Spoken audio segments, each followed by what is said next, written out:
Hello everyone, good evening. তো সবাই কেমন আছো? আশা করছি সবাই খুব ভালো আছো। আর হ্যাঁ, আমিও ভালো আছি। তো মোবাইলের আরও একটি সুন্দর ব্লগ নিয়ে কিন্তু তোমাদের সঙ্গে হাজির হয়ে গেছি। তো দেখো, আজ হচ্ছে বৃহস্পতিবার। তো বৃহস্পতিবার দিনকার ব্লগটা তোমাদের সঙ্গে একটু শেয়ার করলাম। তো দেখো, দুপুরবেলা স্নান টান করে সিঁদুরটা পরে নিলাম। তো তারপরে তোমার দাদাভাই যেহেতু আগের দিন বললাম নাইটে গেছিলো, তো এখন দেখো সবাই ঘুম থেকে উঠেছে, এবার খেতে দেবো। তো খেতে দিয়েও দিয়েছি, বিশেষ কিছু করিনি। ডাল করেছি, ডাল না, উচ্ছে আলু ভাজা করেছি, ডিম ভাজা আর তোমার কচুরমুখির তরকারি। হ্যালো এভরিওয়ান, তো আজ বৃহস্পতিবার। তোমরা তো আগের ব্লগটা দেখলে। তো দাদাভাইয়ের নাইট ছিল, তো আজকেও নাইট আছে। তো এই কদিন টানা নাইট চলছে, কিছু করার নেই। ডিউটি থাকলে সেটা তো পালন করতেই হবে। তো কী আর করবো, সারাদিনে তোমাদের সঙ্গে সেরকম কিছু শেয়ার করা হয়নি, কিন্তু রোজের কাজ তো যেটা থাকে সেটা তো করতেই হয়। সবসময় ব্লগ করা হয় না। তারপরেও এখন সন্ধ্যা হয়ে গেছে, তো তোমাদের সঙ্গে এখন থেকে একটু একটু করে শেয়ার করতে থাকবো। তো 7:30 বাজে। তোমার দাদা ভাইয়ের জন্য রান্নাটা করে নেব এখন। সোনা ঘুমিয়ে আছে, ওকে খাইয়ে দিয়েছি সন্ধ্যার সময়। তোমার দাদা ভাই ডিউটিতে চলে যাবে। আমার যেমন কাজ, সোনাকে খাওয়ানো, আমার খাওয়ানো, সব কিছুই করবো। তো সেরকম সবসময় যে ব্লগ করতে ভালো লাগে তাও তো না, কিন্তু অনেক সময় অনেক মানে জিনিস শেয়ার করতে ইচ্ছে করে, কিন্তু সবসময় হয়ে ওঠে না। যাই হোক, সারাদিন ব্যস্ততার মধ্যেই গেছে। তোমার দাদাভাই মানে আজকে সারাদিন রেস্টই নিতে পারেনি। কালকে নাইট করার পরেও সকালবেলা তোমার হচ্ছে সোনাকে রেখেছে। আমার রান্নাবান্না তো ছিল। আর তারপরে আগের দিন যেটা বললাম আগের ব্লগে, যে ডাক্তার একটা দেখানোর ব্যাপার ছিল, তো সেই ডেন্টিস্ট হসপিটালে গেছিলো, তো সেখানেও দেখিয়ে এসছে। তো এই সব মিলিয়ে আজকে মানে দাদাভাই ব্যস্তই ছিল। তারপরে বাড়ি চলে এসছে, দুপুরেই চলে এসছে। আসার পরেও সোনাকে নিয়ে রাখা খাওয়া এই করতে করতে সেভাবে রেস্ট নেওয়া হয়নি। তো এখন একটু নিচ্ছে, সন্ধ্যা হয়ে গেছে, এখন একটু রেস্ট নিচ্ছে। নিচেও আজকে যায়নি।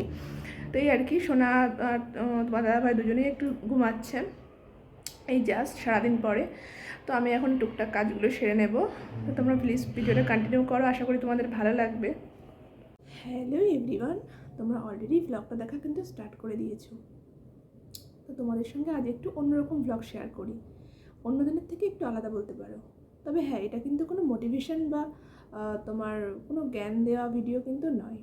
এটা একান্তই আমার মনের ব্যক্তিগত কথা, সেটাই তোমাদের সঙ্গে একটু শেয়ার করব। তো তোমরা যারা আমার ব্লগ কন্টিনিউ মানে দেখো, তারা জানবে বেশ কিছুদিন আগেই বলেছিলাম আমার বোনের পরীক্ষা, মাধ্যমিক পরীক্ষা। তো তার জন্য বোন বা বোনের মতো সকল ভাই বোনদের বেস্ট উইশেস দিয়েছিলাম। তো যাই হোক, আজ 2রা মে, বৃহস্পতিবার। তো আজ মাধ্যমিক পরীক্ষার রেজাল্ট দিয়েছে, আমরা সকলেই জানি। তো সেই বিষয়ে বলবো, আমার বোন কেমন রেজাল্ট করেছে সেই বিষয়ে আজকে তোমাদের সঙ্গে একটু শেয়ার করব।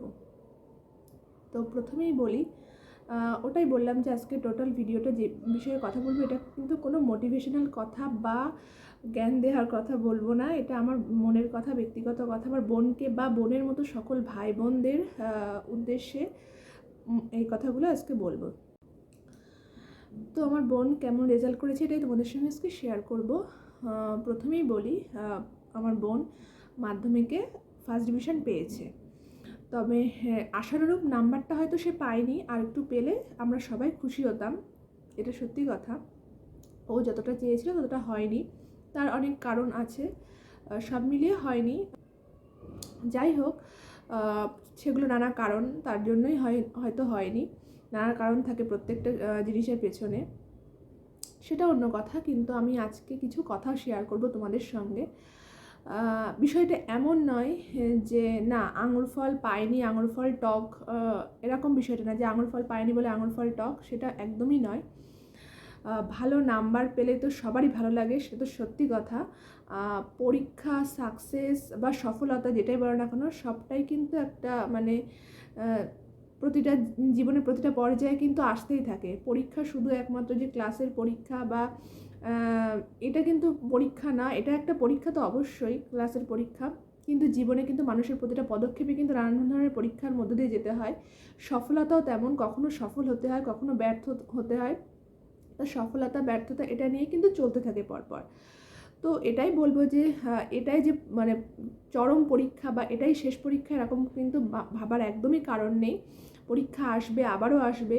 হ্যাঁ, ভালো রেজাল্ট করতে হবে, এটা তো একমাত্র ইচ্ছা থাকবেই। তবে এটাও বলবো তার সঙ্গে সঙ্গে যে অনেক সময় আমি অনেক শুনেছি, দেখেছি বা বুঝেছি এইটুকু বয়সে এসে দাঁড়িয়ে, জীবনে অনেক সাকসেস পেয়েছে, মানে পড়াশুনোর দিকের কথাই বলছি, পড়াশুনোতে সাকসেস হয়েছে এরকম প্রচুর ছেলে মেয়ে আছে, কিন্তু মানে রেজাল্টের ক্ষেত্রে হয়তো বা সাকসেস হয়েছে, কিন্তু জীবনে সেইভাবে সাকসেস কিন্তু হতে পারেনি। পরীক্ষায় হয়তো খুব ভালো নম্বর পেয়েছে, কিন্তু জীবনে সেইভাবে কিন্তু সাকসেস হতে পারেনি। আবার খুব সাধারণ ছেলে মেয়েটাও কিন্তু একদিন মানে সাকসেসের চরম পর্যায়ে কিন্তু পৌঁছেছে, এরকম দেখা গেছে। হ্যাঁ, তার মানে আমি এটা বলতে চাচ্ছি না যে শোনো করছে সে সাকসেস পাবে না, যে করছে না সে পাবে, এরকম বিষয়টা একদমই বলছি না। কিন্তু দেখা গেছে হতেও পারে এরকম যে খুব পড়াশুনো ভালো হয়েছে এরকম দেখা গেছে, কিন্তু সে ততটা জীবনে সাকসেস হতে পারেনি। তো যাই হোক, ওরকম চলতে থাকবে। আমি মনে করি আজকের দিনে দাঁড়িয়ে ও কতটা মানে সফলতা হলো বা ব্যর্থ হলো এটা কিন্তু একদমই আমার কাছে ব্যক্তিগত ম্যাটার করে না। আমি সাকসেস বলতে সেদিনই বুঝবো যদি ও একদিন সত্যিকারের সফল হয়ে নিজের পায়ে দাঁড়িয়ে যদি 2 টাকাও ইনকাম করতে পারে, সেটা আমার কাছে অনেকটা সাকসেস বলতে পারি। আজকের দিনে দাঁড়িয়ে প্রতিটা ছেলেমেয়ের কিছু না কিছু করা উচিত। হ্যাঁ, এবার যদি বলো তুমি করোনি কেন, বলতেই পারো অনেকে হয়তো সেই পরিস্থিতির সময় বা মানসিকতা বা ভাগ্য হয়তো সাথ দেয়নি, তাই জন্য হয়নি। হয়তো আমার বোনের ক্ষেত্রে নাও হতে পারে, কিন্তু চেষ্টা করব যেন হয়, ভগবানের কাছে চাইবো, এটাই আর কি। তো সেই দিন সেটা সেই যদি কোনো দিন হয় তো সেটা সাকসেস আমার কাছে। আজকের দিনে দাঁড়িয়ে ভালো খারাপ সেটা কিন্তু খুবই সাধারণ আমার কাছে। অতটাও আমি যতটুকু মনে করি যে এমন অনেক ছেলে মেয়ে আছে মাধ্যমিক উচ্চ মাধ্যমিকে ভালো রেজাল্ট করলেও কিন্তু তাদের কোনো ভবিষ্যতে সেভাবে কিন্তু সাকসেস হতে পারে না, কিন্তু অনেক সাধারণ ছেলে মেয়ে কিন্তু একটা ব্রাইট জায়গায় পৌঁছাতে পারে। তো এটাই আর কি বলার বিষয়। তো এই জন্যই বলছি যে আমার বোন বা বোনের মতো যে সকল ভাই বোনেরা, মন খারাপ করার কোনো কারণ নেই। মানে জীবনে পরীক্ষা বারবার আসবে, সবে তো শুরু। জীবনের পরীক্ষাটা কিন্তু আরও অনেক বড়, আরও অনেক টাফ। তো সেটা অতিক্রম করা, সেটা সফলতার সাথে অতিক্রম করা, সেটাই আমার কাছে বড় মনে করি। আর সত্যি কথা বলতে যেটা বলছিলাম যে হ্যাঁ, সৎভাবে উপার্জন করে সাকসেস হওয়া সেটাই একমাত্র মানে উচিত, মানে কি লক্ষ্য হওয়া উচিত। সৎ পথে মানে রোজগার করতে হবে। তবে এটা বলবো না যে, তাহলে বলতে পারো যে যারা রোজগার করে না, আমাদের মা মাসি কাকি, তারা কি তাহলে সফল নয়? অবশ্যই তারা সফল, হয়তো তারা তাদের মতো করে অন্যান্য দিকে সফল। তবে সেটা যেমন ঠিক, তো অন্যতম একটা মাধ্যম সফলতার যে নিজে কিছুটা হলেও উপার্জন করা, নিজের অন্তত প্রয়োজনীয় জিনিস মানে নিজে আর্ন করা, এটা অবশ্যই দরকার। তো এটাই আর কি, আজকে তোমাদের সঙ্গে একটু অন্যরকম ভিডিও শেয়ার করলাম। যাই হোক, কেউ কিছু মনে করো না, সেরকম কাউকে মানে বিশেষ কিছু বলার জন্য বলিনি, জাস্ট মনে হলো এই জন্য আর কি তোমাদের সঙ্গে একটু ছোট্ট করে শেয়ার করলাম। হয়তো বলার মধ্যে অনেক ভুল থাকতে পারে।